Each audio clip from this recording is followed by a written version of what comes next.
Missiles کی ضرورت نہیں ہے، راکٹس وغیرہ کی ضرورت نہیں. دو چیز اس میں ڈال دی جائے، ایک علم و حقیقت سے دشمنی، اور دوسرے سیاست خیانت. جب یہ دو چیزیں انسان کے اندر پیدا ہو جاتی ہیں پھر وہ انسان کو مارنے کی ضرورت نہیں ہے، خود مر جاتا ہے. علم سے بیزاری یعنی جہالت کے دامن میں جا کر بیٹھ جانا. اور امام علی علیہ السلام فرماتے ہیں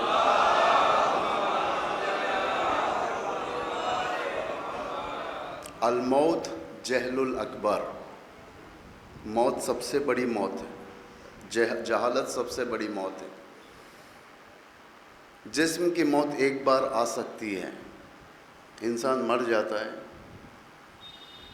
اس کے جسد کو، اس کے بدن کو لے جا کر دفن کر دیا جاتا ہے، ختم ہو جاتا ہے.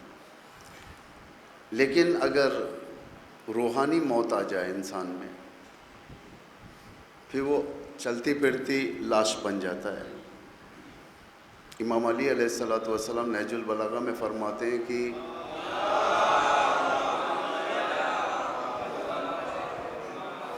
جس کے پاس دل نہیں ہے کہ وہ ظلم کے خلاف آواز اٹھائیں، زبان نہیں ہے کہ جس کے پاس ظلم کے خلاف آواز اٹھائیں، جس کے پاس دل نہیں ہے، جس کے پاس معیار انصاف و ظلم نہیں ہے اس کے پاس، تو یہ میری نگاہ میں میت الاحیاء ہے، زندہ لاش ہے. تو ظاہر بات ہے بعض چیزیں ہمیں اصلاح کرنی پڑتی ہے، ہم لوگ معصوم نہیں ہیں لیکن اصلاح کرنی پڑتی ہے. ہمارا معیار علوی پر سیٹ کرنا پڑتا ہے. اگر ہم نہیں کریں گے تو اتنا ہی ہم مزاج امامت سے دور ہو جائیں گے، آئینہ اخوانی سے دور ہو جائیں گے. جو امام فرماتے ہیں ان کے نقش قدم پر چلنے والوں کو امام آئینہ اخوانی کہتے ہیں. کہاں ہے میرے بھائی؟ بھائی کہا، جبکہ مولا اور غلام کا رشتہ ہٹا کر امام نے بھائی کی فہرست میں لایا. بہت سارے ایسے لوگ گزرے ہیں جسے اماموں نے وقت دیا ہے، بڑے بڑے عمامہ پہن کر ممبروں پہ بیٹھنے والے بہت سارے ایسے ہوتے ہیں. ہم لوگ ہو سکتا ہے امام ہم سے ملاقات نہ کریں لیکن تاریخ میں ہے امام نے قفل بنانے والے کے دکان پر جا کر بیٹھ کر قفل بنانے والے سے ملاقاتیں کی ہیں. میسم میں تمار کھجور بیچنے والے شخص ہیں، بنڈی پر رکھ کر کھجور بیچتے تھے. اور اسی دور میں بڑے بڑے لوگ بھی تھے لیکن امام علی دوسروں کے پاس بیٹھنا پسند نہیں کرتے تھے، میسم کی بنڈی کے پاس جا کر بیٹھنا پسند کرتے تھے. امامت کا معیار دولت نہیں ہے، امامت کا معیار شہرت نہیں ہے، امامت کا معیار تقویٰ ہے. جس وقت ہمارے پاس علم آئے گا، علم کے ذریعے سے معرفت امامت حاصل کی جا سکتی ہے ورنہ نہیں کی جا سکتی. ہمیں امام کے نقش قدم پر چلنا ہے. امام حسین فرماتے ہیں کہ لکم فی اسوہ، میں تمہارے لیے نمونے عمل ہوں. قرآن بھی ارشاد فرماتا ہے، سورہ احزاب کی آیت ہے،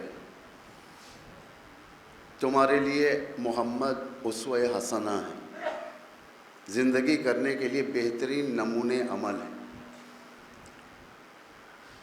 حضرت ابراہیم کے بارے میں فرمایا امام علی ہمارے نمونے عمل ہیں، حضرت زہرا ہمارے خواتین کے لیے نمونے عمل ہیں. صرف خواتین کے لیے نہیں بلکہ ان کی زندگانی ساری بشریت کے لیے نمونے عمل ہے. رسول اللہ نمونے عمل ہے. نمونے عمل سے مراد کیا ہے یہاں پر؟ کیا ہمیں ویسے ہی کپڑے پہننا ہے جیسا امام علی پہنا کرتے تھے؟ کیا ہمیں ویسے ہی کھانا کھانا ہے، روٹی کھانا ہے جیسے امام علی کھایا کرتے تھے؟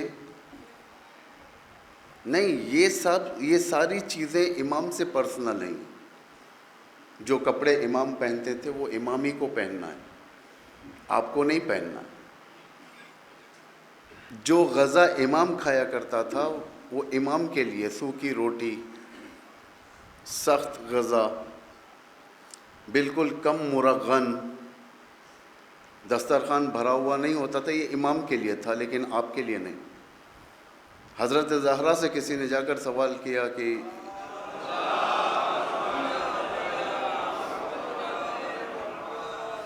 کیا یہ غذا جو امام تناول فرماتے ہیں کیا یہ ہر ایک کے لیے؟ شہزادی کونین فرماتے ہیں یہ مخصوص ہے علی ابن ابی طالب سے، لیکن تمہارے لیے الگ ہے دسترخوان وہاں پر. کس میں عمل کرنا ہے پھر ہمیں؟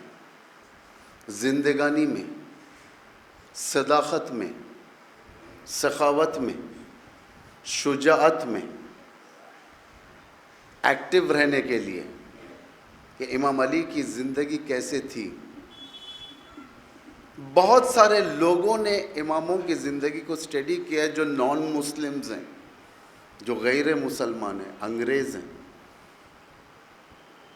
کسی نے بغض میں کتابیں لکھی اور کسی نے انصافاً امام کے جو حقوق تھے وہ بیان کیے.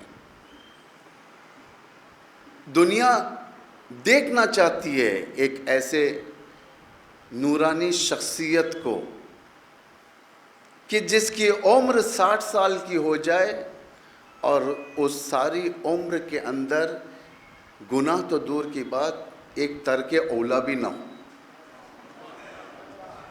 یہ کون ہے خدائی لوگ جو دنیا پر حکومت کرتے ہیں، جس کے اندر رتی برابر بھی ظلم نہ ہو، چاہے میدان جنگ میں ہو، چاہے منبر پر ہو، چاہے مسجد میں ہو، چاہے لوگوں کے درمیان ہو، چاہے لوگوں سے اوجھل تنہائیوں میں ہو،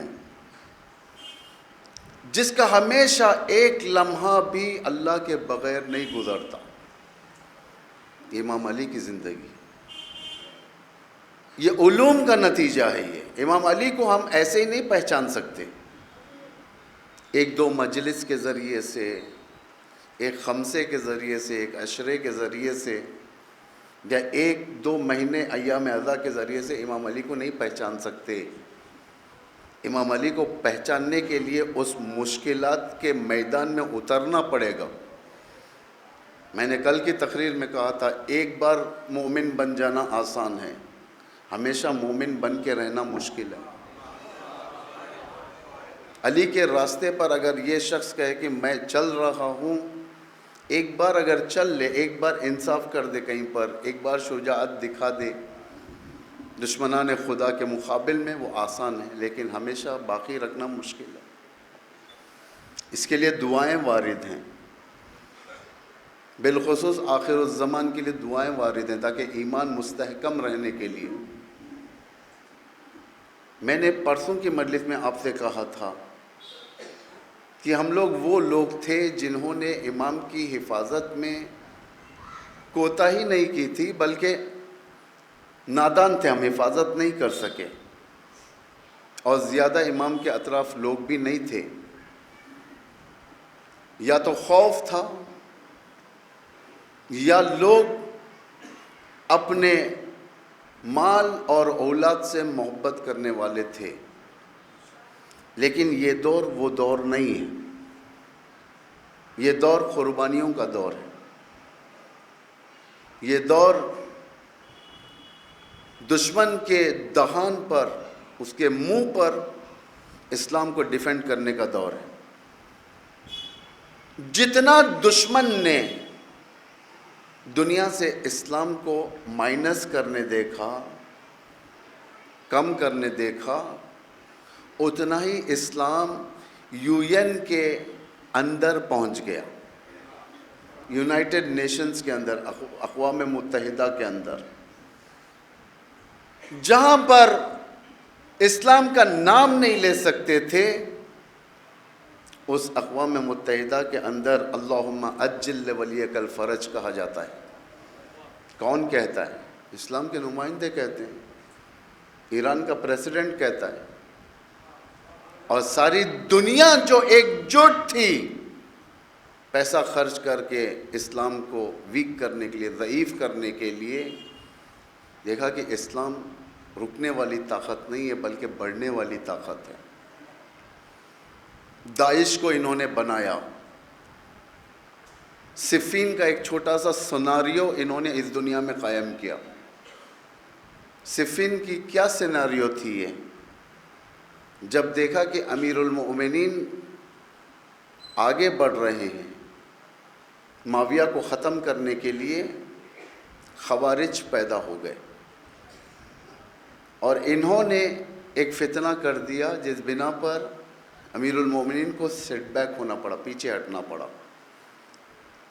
ورنہ امام شام تک پہنچ جاتے۔ کسی میں یہ طاقت نہیں تھی کہ امام علی کو روک دیا جائے۔ آج بھی اسی دور میں یہی سیاست اپنائی گئی تھی۔ ولایت فقیہ کا اسلام آج تیزی کے ساتھ یورپ تک پہنچ رہا تھا، چونکہ یہ اسلام یورپ تک نہیں پہنچے، انہوں نے آج کے خوارج کو اٹھا دیا۔ اس لیے خوارج کا نقشہ دیکھیں آپ، کہاں پر آئے تھے؟ اسی راستے میں آئے تھے جہاں پر ایران اور یورپ کے درمیان رکاوٹ بن سکے۔ مصر، سعودی عرب، عراق، جورڈان، سیریا، تاکہ ان سارے علاقوں کو گھیر لیا جائے۔ جو اسلام ناب محمدی ہے وہ یورپ تک نہیں پہنچ پائے، ورنہ کوئی بڑی بات نہیں تھی۔ جہالت کو استعمال کیا گیا اسلام کے خلاف۔ ہمیشہ جہاں پر بھی اسلام پہ ضربہ پہنچا ہے جہالت کی بنا پر پہنچا ہے۔ ایک جہالت، دو خیانت والی سیاست، یعنی جتنا ہو سکے خیانت کرو۔ اسٹوڈنٹ سے کہا جاتا ہے، طلاب سے کہا جاتا ہے ایگزام میں کاپی کر کر لکھو۔ یہ سیاست خیانت کی سیاست لائی گئی تھی۔ کوئی بات نہیں، بچہ ہے، جوان بچہ ہے، پاس ہو جانے دو، چلے جانے دو۔ یہ خیانت کی سیاست، خیانت کی ہمدردی کہتے ہیں اس کو۔ خدا نخواستہ ڈاکٹر کے اندر خیانت پیدا ہو گئی تو مریض کا تو واویلا ہو جاتا ہے۔ اقتصاد دان اگر خائن ہو جائے تو اقتصاد ختم ہو جاتا ہے۔ مولوی اگر خیانت کرے تو منبر اور محراب فاسد ہو جاتے ہیں، یعنی ایک انسانیت کو ختم کرنے کے لیے کافی۔ جس وقت یہ سارا معاملہ انسانیت، تعلیم صفر کے نقطے پر پہنچ جائے گی تو یہاں سے دوبارہ عروج پر لانا کافی گہرا کام ہوتا ہے، ہر کوئی نہیں کر سکتا۔ کربلا کے بعد یہی ہوا تھا، اسلام صفر کے نقطے تک پہنچ چکا تھا۔ امام زین العابدین جس وقت زندان سے رہا ہو کر آئے،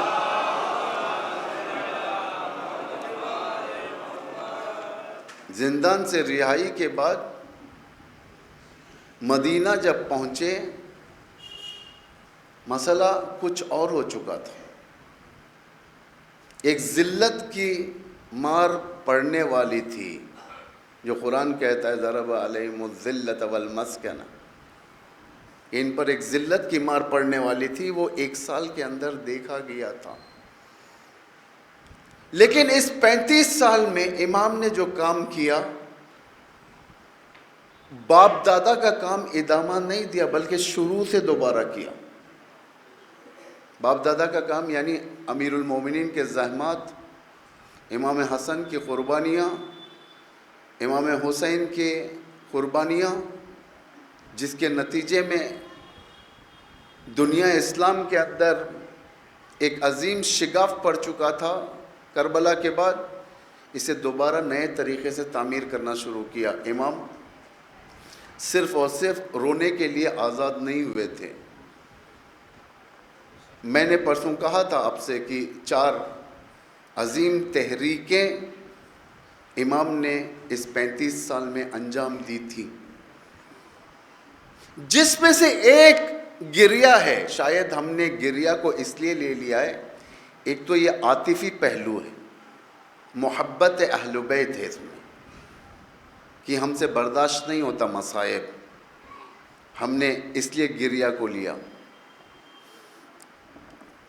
جہالت گریہ کو لی، جہالت نے بھی گریہ کو حاصل کیا، اس لیے کہ یہ آسان جنکشن ہے جنت کو کنیکٹ کرنے کے لیے، جہالت۔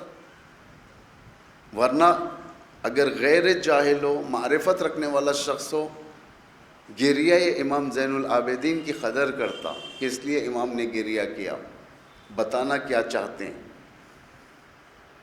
ایک چیز گریہ ہے، اسے ہم زیادہ بیان نہیں کریں گے، اس لیے کہ گریہ کے مفہوم تو آپ لوگ جانتے ہی ہیں، اور احادیث بھی ہیں، جو بھی ابا عبداللہ الحسین کے غم میں گریہ کرے، من بکا او تباک او یبکا او تباکا وجبت لہ الجنہ، جو بھی گریہ کرے، گریہ کرنے کا چہرہ بنائے، غمگین چہرہ بنائے، اپنا سوگوار کا چہرہ بنائے، یا دوسروں کو رلائے، اس پر جنت واجب ہے۔ چھٹویں امام فرماتے ہیں اگر کوئی شاعر شعر کے ذریعے سے 10 آدمیوں کو گریہ کروا دیا تو اس کے ساتھ ان 10 لوگوں کو بھی جنت دی جائے گی۔ اتنا گریہ کا فرہنگ جو جاری کیا گیا تھا زمین کے اوپر، یہ اس وقت کے سپر پاورز کے خلاف تھا، یعنی ابر قدرتوں کے خلاف تھا، تاکہ ان کو خرد کرنے کے لیے۔ ایک تفصیل موضوع ہے، آپ دیکھیں عزاداری کوئی معمولی موضوع نہیں ہے۔ دنیا میں پہلی مرتبہ جب عزاداری سٹارٹ ہوئی ہے، شروع ہوئی ہے، تو صرف اور صرف 2 لوگوں سے شروع ہوئی ہے، ایک حضرت زینب اور ایک امام سجاد سے۔ اس عزاداری کو فروغ دیا، مراحل ہیں باقاعدہ، کہ شیعت نے کتنی قربانیاں دیں، امام نے کتنی قربانیاں دی۔ 6ویں امام نے مکے میں منی میں خیمہ لگانا شروع کیا، کالے پرچم لگانا شروع کیا، لوگوں کو دعوت دیا، لوگ آتے تھے، کربلا کے بارے میں امام بیان کرتے تھے، بیان کرنے کے بعد فرماتے تھے کہ جاؤ اپنے اپنے شہروں میں بیان کرو، یعنی عزاداری فروغ ہونے لگی یہاں سے۔ قرآن کے قانون کے نگاہ میں کہیں پر بھی چھٹی نہیں ہے ہمارے پاس، جیسا آج کے دور میں سنڈے کو چھٹی کیا جاتا ہے، اتوار کے دن چھٹی ہو جاتی ہے، رسمی چھٹی ہے یہ۔ عرب ممالک میں، اسلامی ممالک میں جمعے کے دن چھٹی کی جاتی ہے، اور قرآن کی نگاہ میں کہیں چھٹی ہے؟ کہیں پر بھی آپ نے دیکھا ہے قرآن میں اللہ نے کہا کہ چھٹی لے لو؟ خدا نے صرف اور صرف ایک وقت کے لیے چھٹی کرنے کو کہا، سورہ جمعہ میں، یا ایھا الذین آمنوا اذا نودی للصلاۃ من یوم الجمعہ فاسعوا الی ذکر اللہ وذروا البیع۔ اے مومنو، جیسے ہی تمہیں جمعے کی اذان سنائی دیں، ندا دی جائے جمعے کی طرف، تو تم اپنے بزنس کو لاک کر دو، چھٹی کر دو، نماز کی طرف آ جاؤ۔ سارے قرآن میں یہ ایک ہی چھٹی ہے، اسے کہتے ہیں آفیشیل ہالیڈے، قرآن کی سرکاری چھٹی۔ لیکن عاشورے کے لیے کتنا بڑا اہتمام کیا، تاکہ صرف اور صرف عاشورہ لوگوں کے اندر پہنچانے کے لیے۔ 6ویں امام کے دور تک عاشورہ مشہور نہیں تھا۔ آپ نے مصائب میں سنا ہوگا کہ لوگ آتے تھے اماموں سے کہتے تھے اتنے سال ہو گئے مر کر، شہید ہو کر، اب چھوڑ دیں، آپ لوگ کیوں اتنا گریہ کر رہے ہو، اب نارمل لائف زندگی کریں، عادی زندگی شروع کر دیں۔ تو امام وہاں پر فرماتے تھے کہ یعقوب نے گریہ کیا تھا ایک بیٹے پر، جبکہ معلوم تھا بیٹا آئے گا، حضرت یوسف، میرے تو 17 پورے شہید ہو گئے، کیسے نہیں گریہ کروں؟ تو یہ سب یہ امام کا ایک ہدف تھا پہنچانا عاشورہ. لوگ چھٹے امام کے پاس آتے تھے، روزانہ سلام کرتے تھے، جاتے تھے، لیکن ایک دن ایسا آتا تھا کہ جب دیکھتے تھے کہ امام کی دیواروں پر کالے پرچم ہیں، دروازہ کھلا ہوا ہے، استقبال کے لیے لوگ ٹھہرے ہوئے ہیں. جب زیادہ تعجب سے دیکھتے تھے لوگ، کیا ہو رہا ہے، کیا غم ہے آج امام کے پاس. عاشورے کے بارے میں وہاں پہ بیان چلتا تھا، امام بیان کرتے تھے عاشورہ. تو جب لوگ اٹھنا چاہتے تھے اپنے کاموں پہ جانے کے لیے، امام فرماتے تھے کہاں جا رہے ہو؟ کہ کام پہ جا رہے ہیں، ڈیوٹی ہے، یا جیسے بھی جو بھی لوگ جانتے ہیں کہ کیسا ہوتا ہے. امام فرماتے تھے کہ آج عاشورہ ہے، کیا تم ایک دن چھٹی نہیں کر سکتے؟ فروغ دینا کہتے ہیں اس کو، عزاداری. ہر امام کا کام گریہ رہا، صرف امام زین العابدین اس کے مبتدی تھے، ابتدا کیا تھا. لیکن امام، ابھی آپ نے سوزخانی جو چلی تھی اس میں آپ نے سنا تھا کہ علی ابن الحسین، امام علی اس دور کے علی تھے. میرے ذہن میں تو نہیں ہے لیکن آپ لوگ جانتے ہیں، اس میں یہ جملہ میرے ٹکرایا تھا. میں نے 2-3 تقریر پہلے آپ سے کہا تھا، جب بھی اسلام پر مصیبت آئی اللہ نے ایک علی کو دیا ہے. اسلام پر مصیبت آئی، علی ابن ابی طالب آئے. اسلام پر پھر مصیبت آئی جب بھی نئے طریقے سے اسلام کو مرمت چاہیے تھی. 25 سال کے بعد رسول اللہ کے اسلام کو تعمیر مجدد کی ضرورت تھی، مرمت کی ضرورت تھی، اللہ نے علی ابن ابی طالب دیا. کربلا کے بعد اللہ نے ایک علی کو پھر دیا. مامون کے دور میں ایک علی ابن موسیٰ تھے، علی تھے اپنے دور کے. پھر امام علی نقی علی تھے. 4. توجہ کریں. امام کا جو دوسرا کام تھا اصلاح فرہنگ، تمدن کی اصلاح، کلچر کی اصلاح. کیونکہ کلچر کافی اثر کرتا ہے، تمدن فرہنگ کافی اثر کرتا ہے. بہت ساری جگہوں پر جہاں فرہنگ نہیں ہوتا وہاں دین بازی ہو جاتی ہے. اب آپ کے جلال پور میں جب میں نے دیکھا، پرسوں شب بیداری بھی میں نے دیکھا، بہت خوشی ہوئی. 1.5 گھنٹے تک میں دیکھتا رہا، یا 1 گھنٹے سے زیادہ، 1 گھنٹے سے زیادہ تھا. میں 3 انجمنوں کو دیکھا. یہاں سوزخانی ہوئی، کتنا اچھا پڑھا گیا تھا. اگر یہ فرہنگ نہ ہوتا، بعض ایسی جگہوں پر آپ چلے جائیں جہاں فرہنگ نہ ہو اور وہاں پر کوئی مرثیہ خوانی کرنے بیٹھ جائے، سوزخانی کرنے بیٹھ جائے، چونکہ آپ اہل فرہنگ ہے، آپ سر جھکا لیں گے، کہیں گے کہ بھائی یہاں پر اس کا فرہنگ ہی نہیں ہے. ایک اچھا مقام جہاں پر قرآن اچھے طریقے سے تلاوت ہوتی ہے، اگر وہ لوگ کہیں پر آ جائیں جہاں پر قرآن کی تلاوت یا تو نہیں ہے یا ہونے سے بہتر ہے، ایسے مقام پر آ جائے تو دیکھ کر تعجب کریں گے، بھائی یہاں پر قرآن کا فرہنگ نہیں ہے. فرہنگ زیادہ اثر کرتا ہے. جب تک یہ فرہنگ صحیح نہ ہو کوئی کام اسلام کے اندر آگے نہیں بڑھ سکتا. آپ کے گھروں کے اندر نمازوں کا ہونا یہ فرہنگ کے اچھے ہونے کی علامت ہے. آپ کی لڑکیاں اور خواتین کے اوپر حجاب ہونا یہ فرہنگ کے اچھے ہونے کی علامت دلیل ہے. آپ کے جوان نمازی ہونا، آپ کے جوان دیندار ہونا یہ فرہنگ کے اچھے ہونے کی علامت ہے. امام زین العابدین کے دور میں فرہنگ ختم ہو چکا تھا. فرہنگ ختم ہو چکا تھا. کیسا فرہنگ تھا میں آپ کو سناؤں گا، آپ کے آنکھوں سے آنسو آ جائیں گے. کتنا برا دور چل رہا تھا اسلام پر. یہ امام کو صفر سے کام کرنا پڑا.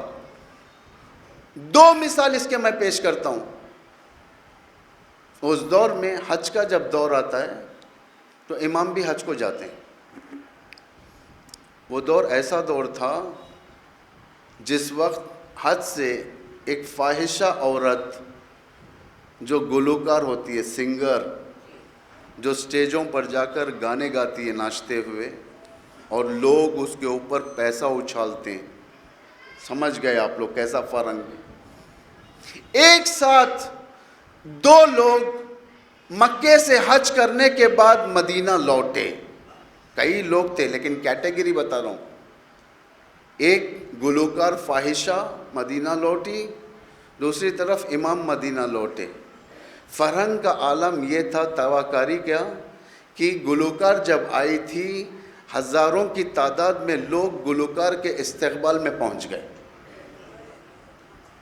امام جب وارد مدینہ ہوا صرف 2 یا 3 صحابیوں کے علاوہ کسی نے استقبال نہیں کیا. فرہنگ اسلام یہاں تک آ چکا تھا. تو کیا اس فرہنگ کو امام کی ذمہ داری نہیں ہے اب دوبارہ صفر سے اٹھائیں؟ اللہ نے امام کی عمر 35 سال کربلا کے بعد کیوں طولانی کیا؟ کیونکہ امام کے ذمے یہ سارے کے سارے کام تھے. ایک گلوکار جو ناچنے والی, گانے والی, آپ یہ نہ سمجھیں کہ کیا اس زمانے میں اس طریقے کے کیریکٹرز تھے, اس طریقے کے لوگ تھے, یعنی گانے والی عورتیں, ناچنے والی عورتیں. میں آپ کو 2 قدم آگے بڑھ کر مکے کی تعریف کرتا ہوں. 2 قدم آگے بڑھ کر شام کا ماحول کیسا ماحول تھا؟ بنی امیہ کا ماحول, فسق و فجور کا ماحول, نمازوں کو چھٹی کرنے کا ماحول, زنا کو عام کرنے کا ماحول, شراب کا ماحول, شام کا ماحول. شام کے اوپر روم کی حکومت تھی جو آج یورپ کہا جاتا ہے. روم کی ابتدا, وہاں سے ساری کی ساری چیزیں آ جاتی تھیں. اگر شام میں دربار خلافت میں, خلافت کہنا میرے لیے جائز نہیں ہے یہاں پر, بادشاہ کے دربار میں, امیر شام کے دربار میں کوئی ایک بڑا پروگرام ہوتا عیش و نوش کا, تو رسمی طور سے دربار کے پیسوں سے, دربار کی دولت سے مکے کے اندر کے گلوکاروں کو دعوت دی جاتی تھی. مکے کا یہ ماحول تھا. سنگر زندگی کیا کرتے تھے وہاں پر, گانے والیاں, گانے والے نہیں, گانے والیاں, عورتیں. جب یہ ماحول, کلب کا ماحول, گانوں کا ماحول, فحشا کا ماحول جب کسی کے اندر آ جاتا ہے, بازو سے امام بھی گزر جائے تو امام نظر نہیں آتا. اسے کون بچا سکتا ہے؟ فرہنگ عزاداری ہی بچا سکتی ہے. فرہنگ عزاداری. اگر یہ عزاداری کا فرہنگ ختم ہو جائے, صرف اور صرف رسم کی عزاداری رہ جائے, نہیں بچا سکتی. رسمی نمازی بہت تھے. امام حسین جب قیام فرماتے ہیں, کیا نمازیں نہیں تھیں؟ کیا روزے نہیں تھے؟ کیا حج نہیں تھا؟ ساری دنیا حج کو آ رہی تھی, امام باہر جا رہے تھے. کیا احکام اسلامی نہیں تھے؟ سب چیز تھے, لیکن روح نہیں تھی, فرہنگ دین نہیں تھا. لوگوں کے دلوں میں خوف تھا. جوان عیش و عشرت کے پیچھے جاتا تھا, لوگ تجارت کے پیچھے جاتے تھے. امام کے قیام کے باوجود حسین ابن علی اپنے دور کا امام قائم تھا. حسین ابن علی کون؟ امام قائم. کل میں نے وہ آیت پڑھی تھی, وَإِذَا رَأَوْا تِجَارَةً أَوْ لَهْوًا انفضوا إِلَيْهَا وَتَرَكُوكَ قَائِمًا. جیسے ہی لوگ تجملات دیکھیں گے, دنیا کی چمک دیکھیں گے, تجارت دیکھیں گے, زینت دیکھیں گے, وَتَرَكُوكَ تجھ کو چھوڑ دیں گے قائمًا, جبکہ تو قیام کی حالت میں ہوگا.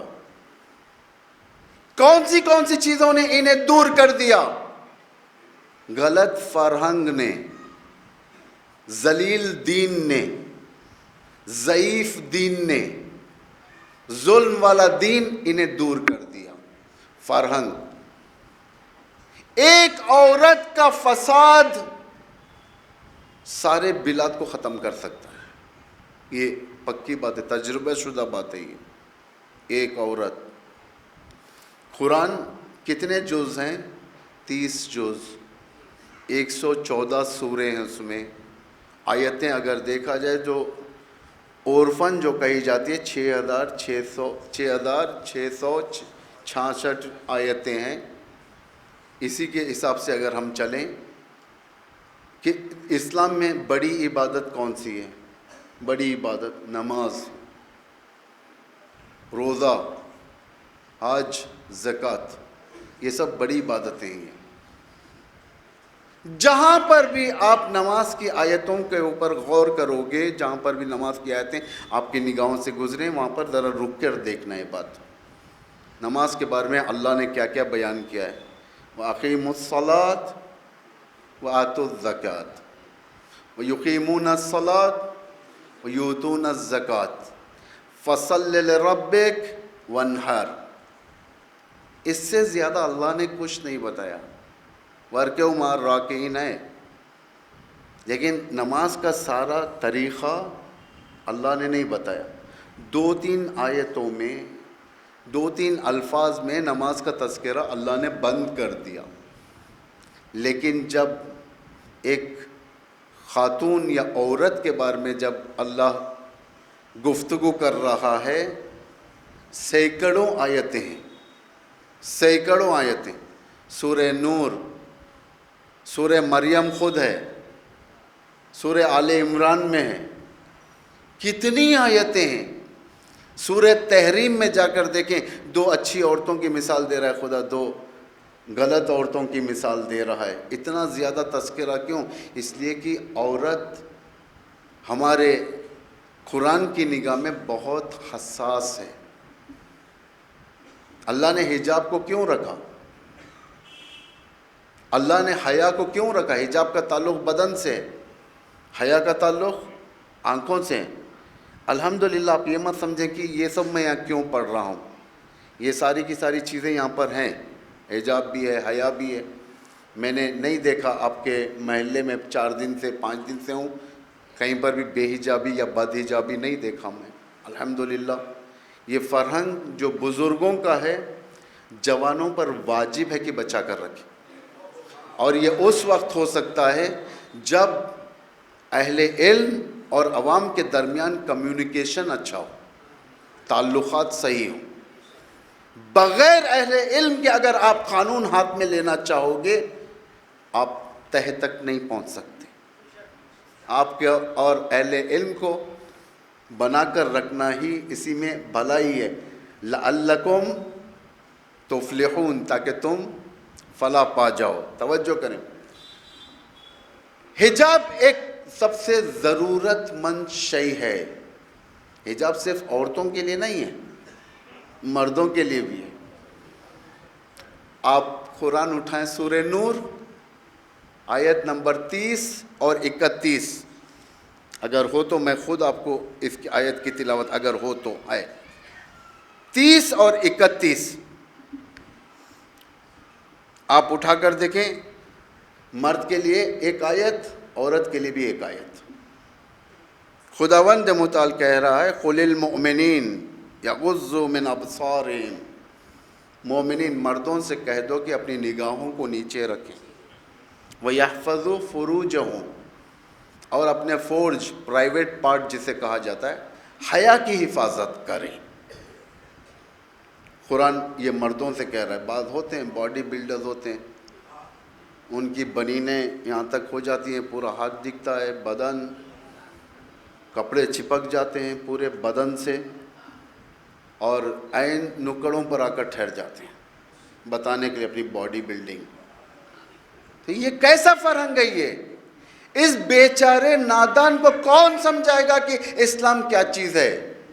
اگر آپ زبردستی کرو گے، چل ہٹ یہاں سے، جا کر کپڑے بدل، وہ نہیں سنے گا آپ کی بات. اس کے لیے فرہنگ بنانا پڑتا ہے، اس کے لیے مدرسے آباد کرنے پڑتے ہیں، اس کے لیے تعلیم دلوانی پڑتی ہے، سکولز بھیجنا پڑتا ہے بچوں کو، اس کے لیے ایک عزت دار لباس تعین کرنا پڑتا ہے. پارک میں بھی ایک ہی لباس پہنیں گے، مسجد میں بھی ایک ہی لباس پہنیں گے، نہیں ہو سکتا. آنگن کی جھاڑو مسجد کے اندر سے نہیں جھاڑی جا سکتی، آنگن کے لیے الگ ہوتی ہے، مسجد کے لیے الگ ہوتی ہے. اسی طریقے سے کپڑوں کا فرہنگ، تفریحی گاہوں کے لیے الگ کپڑوں کا کوڈ ہونا چاہیے، مسجد کے لیے ایک الگ، تاکہ بچہ پہچانے. اس کے سر پر ٹوپی، جب ٹوپی آتی ہے باپ مسجد لے کر جاتا ہے، کرتا پہناتا ہے باپ مسجد لے کر جاتا ہے.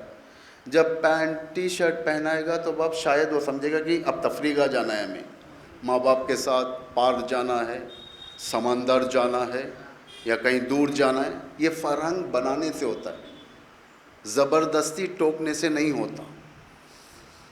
کیونکہ ہر بدحجاب عورت کو آپ یہ نہیں کہہ سکتے کہ بے دین ہے. ہر بے حجاب عورت کو آپ نہیں کہہ سکتے کہ بے دین ہے، یہ فحشہ ہے، یہ نہیں کہہ سکتے. اس کے پاس بھی دین ہوگا لیکن ویسا دین نہیں ہے جیسا خدا چاہتا ہے. کیا داڑھی مونڈنے والے نماز شب نہیں پڑھتے؟ کیا داڑھی مونڈنے والے حج نہیں کرتے؟ کیا اس کے پاس دین نہیں ہے؟ اگر اس کے پاس حجاب نہیں ہے، اس کے پاس دین نہیں ہے؟ نہیں ہے دین، لیکن ان کے پاس قانون نہیں ہے. انہیں بتانا پڑے گا، تعلیم دینا پڑے گا. صفین کے بعد جس وقت امیر المومنین کے خدمت میں بعض لوگوں کو لایا گیا تھا جو خود اہل لشکر تھے، تو امام نے فرمایا کہ ان کی تربیت زیرو سے شروع کیا جائے، کیونکہ یہ لائق نہیں ہے، جنگجو ہیں، قوانین جنگ نہیں ہے. انہیں تعلیم دینی پڑے گی، انہیں تربیت کرنی پڑے گی، تربیت کرنی پڑتی ہے. داڑھی مونڈے کو لات مار کر باہر نکال دیں گے وہ تو آزاد ہو جائے گا، کہے گا کہ اب تو مجھے پوچھنے والا کوئی نہیں ہے، اس لیے میں کچھ بھی کر سکتا ہوں. بے حجاب لڑکی یا بد حجاب لڑکی کو دھتکار دیا جائے، وہ اور فحشہ کی طرف چلے جائے گی، یہ اور بدتر ہو جائے گا. یعنی فرہنگ کی حفاظت. تو خدا کہتا ہے وہاں پہ اس کی 31ویں آیت میں خدا مومنات کو کہتا ہے. مومنات کے لیے کافی لمبی چوڑے، اتفاق سے جو برائیاں آج ہمارے شہروں کے اندر ہیں سارے کے سارے قرآن ارشاد فرما رہا ہے. وَقُلِ الْمُؤْمِنَاتِ يَغْضُضْنَ أَبْصَارِهِنَّ وَيَحْفَظْنَ فُرُوجَهُنَّ. اے مومنات سے کہہ دو، اور تم لڑکیوں سے کہہ دو، جو بد حجاب ہے ان کو بھی اللہ مومن ہی کہہ رہے ہیں یہاں پر. ان سے کہہ دو، پیار سے کہو. کیا کہو؟ وہ اپنی نگاہوں کی حفاظت کرے، اپنے حیا کی حفاظت کریں. اور اس کے اندر بہت سارے ایسی باتیں اللہ نے یہاں پر بیان کی ہیں جسے ہم فعلاً یہاں پر چھیڑنا نہیں چاہتے کیونکہ ہمارا موضوع الگ ہے. یعنی فرہنگ جب تک نہیں بنے گا آپ کے لیے کوئی چیز آسمان سے اترنے والی نہیں ہے. آپ بنی اسرائیل نہیں ہو کہ آپ کا کھانا آسمان سے اتر جائے. آپ کو خود بنانا پڑے گا، اٹھنا پڑے گا. لاکھ آپ اپنے گھر میں عمل کریں، لاکھ آپ قرآن خوانی کریں، لاکھ آپ کچھ بھی کر لیں، لیکن آپ چاہتے ہیں کہ دین ہمارے گھر کے اندر آ جائے. نہیں آئے گا دین. آپ کو لے کر جانا پڑے گا بچوں کو دین کی طرف. خدا اس معاملے میں پیغمبر کو بھی معاف کرنے تیار نہیں. سورہ طٰہٰ میں ارشاد فرما رہا ہے وَأَمُرْ أَهْلُكَ بِالصَّلَاةِ وَاسْتَبِرْ عَلَيْهَا. پیغمبر اپنے بیوی بچوں کو نماز کا حکم دو اور تم بھی اس کے اوپر برقرار رہو. پیغمبر سے کہہ رہا ہے خدا. ہم اور آپ کہاں؟ خُوْ أَنفُسَكُمْ وَأَهْلِكُمُ النَّارَ. پیغمبر خود کو بھی آگ سے بچاؤ اور اپنے گھر والوں کو بھی آگ سے بچاؤ. یہ کیا مطلب ہے؟ کیا پیغام ہے یہ؟ فرہنگ بنانے سے بنتا ہے. فرہنگ گاڈ گفٹ نہیں ہوتا، ہدیہ الہی نہیں ہے کہ فوراً آ جائے انسان بدل جائے. بنانا پڑتا ہے، 1 دن 2 دن. امام حسین کو بچے کو تعلیم دینے کی ضرورت کیا تھی؟ حضرت علی اکبر کو. کیا علی اکبر امام حسین کے بیٹے نہیں تھے؟ امام حسن کے بھتیجے نہیں تھے؟ اپنا ہاتھ پکڑ کر لے جا کر معلم کے سامنے بٹھاتے ہیں، فرماتے ہیں معلم میرے فرزند کو تعلیم دے. کیسا نکالا، ہماری زبان میں پیسہ نکالا، اچھا کوار.